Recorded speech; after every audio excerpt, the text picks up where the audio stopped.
Assalamualaikum warahmatullahi wabarakatuh. Selamat pagi semuanya. Semoga kita semua berada dalam lindungan Tuhan. Pertama, marilah kita panjatkan puji dan syukur kepada Tuhan Yang Maha Esa atas limpahan rahmat-Nya, sehingga kita bisa berkumpul semua di sini dalam keadaan sehat. Pada kesempatan ini, saya ingin menjelaskan tentang bahayanya narkoba. Narkoba adalah singkatan dari narkotika, psikotropika, dan obat terlarang. Selain narkoba, istilah lain yang diperkenalkan, khususnya oleh Kementerian Kesehatan Republik Indonesia, adalah NABZA yang merupakan singkatan dari narkotika, psikotropika, dan zat adiktif lainnya. Narkoba adalah sejenis zat adiktif yang berbahaya bagi tubuh. Pengertian narkoba bisa diartikan sebagai zat buatan yang dapat mempengaruhi kondisi kejiwaan, pikiran, perasaan, dan perilaku seseorang yang mengonsumsinya. Melansir dari laman BNN, narkoba atau narkotika juga dapat diartikan sebagai zat atau obat bersifat alamiah, sintetis maupun semi-sintetis yang menimbulkan efek penurunan kesadaran, halusinasi, serta daya rangsang. Obat-obatan tersebut dapat menimbulkan kecanduan jika pemakaiannya berlebihan. Pemanfaatan dari zat-zat itu sebenarnya bisa digunakan sebagai obat penghilang nyeri dan juga dapat memberikan ketenangan bagi penyakit tertentu. Namun, beberapa kalangan kerap menggunakan zat ini dengan tujuan lain, sehingga menimbulkan efek buruk bagi kesehatan. Karena narkotika merupakan jenis obat-obatan terlarang, pengguna yang menyalahgunakan zat ini terancam terkena sanksi hukum. Maka dari itu, penting bagi setiap orang untuk mengetahui jenis obat-obatan terlarang tersebut dan efek sampingnya bagi kesehatan untuk menghindari hal tersebut. Kandungan yang terdapat pada narkoba sendiri memang bisa menimbulkan dampak yang buruk bagi kesehatan jika disalahgunakan. Laman BNN pun berkata bahwa jenis narkoba sendiri dibagi menjadi 3 golongan. Hal ini berdasarkan pada risiko ketergantungan sebagaimana yang tertera dalam UU tentang narkoba, yakni narkotika golongan pertama. Narkotika jenis ini hanya dapat digunakan untuk tujuan pengembangan ilmu pengetahuan dan tidak dapat digunakan dalam terapi. Hal ini karena mempunyai potensi yang sangat tinggi sehingga mengakibatkan ketergantungan. Contohnya dapat kita lihat ada heroin, kokain, daun kokain, opium, ganja, jicing, katinon, MDMA, ekstasi, dan lebih dari 65 macam jenis lainnya. Narkotika golongan 2. Golongan narkotika 2 ini berkhasiat untuk pengobatan, namun obat ini digunakan sebagai pilihan terakhir loh. Selain itu, dapat digunakan untuk terapi dan juga untuk tujuan pengembangan ilmu pengetahuan. Narkotika golongan 2 ini mempunyai potensi tinggi mengakibatkan ketergantungan. Contohnya dapat kita lihat ada morfin, petidin, fentanyl, dan metadon. Narkotika golongan 3. Golongan narkotika ini banyak digunakan untuk pengobatan dan banyak diterapkan dalam terapi. Golongan 3 ini mempunyai potensi ringan untuk mengakibatkan ketergantungan. Contohnya ada kodein, buprenorfin, etilmorfina, nikokodina, polkodina, propiram, dan ada 13 macam termasuk beberapa campuran lainnya. Ada juga loh narkotika sintesis. Jenis-jenis narkoba yang paling sering disalahgunakan di Indonesia termasuk dalam narkotika sintesis. Jenis ini dapat dari proses pengolahan yang rumit.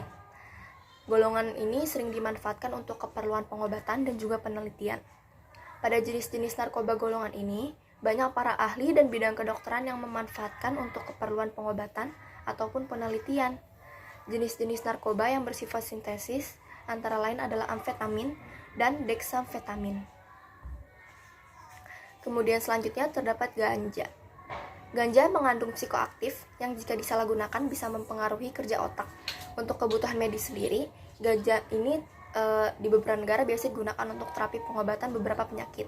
Sementara di Indonesia, ganja masih termasuk ilegal karena dampak buruknya lebih banyak daripada manfaat yang ditimbulkan.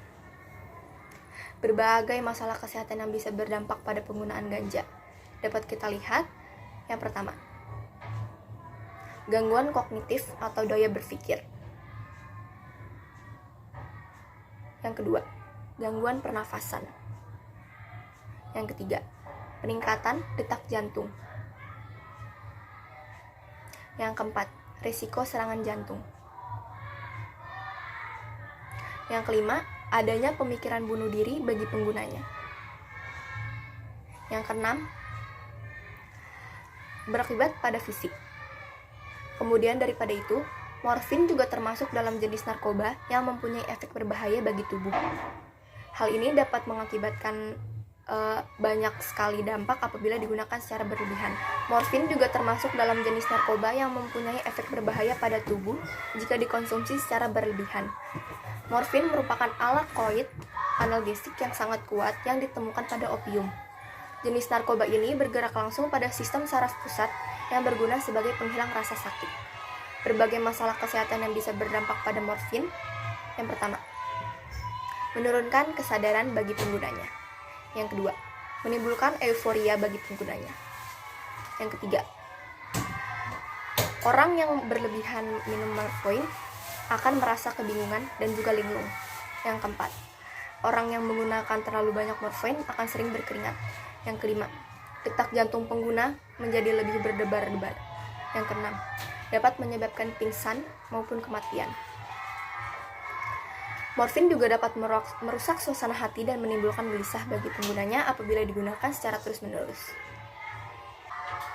Seiring waktu, narkoba jenis ini akan merusak pembuluh darah dan menyebabkan kulit menjadi hijau dan bersisik. Kerusakan jaringan dapat menyebabkan gangren dan mengakibatkan amputasi, bahkan juga kematian. Mengatasi ketergantungan pada narkoba tidak mudah. Kawan-kawan yang berhasil menjalani rehabilitasi patut kita apresiasi. Mereka memiliki kemauan untuk sembuh dan menjalani hidup yang lebih baik. Sayangnya, lingkungan sekitar masih memandang sebelah mata mereka yang telah terrehabilitasi.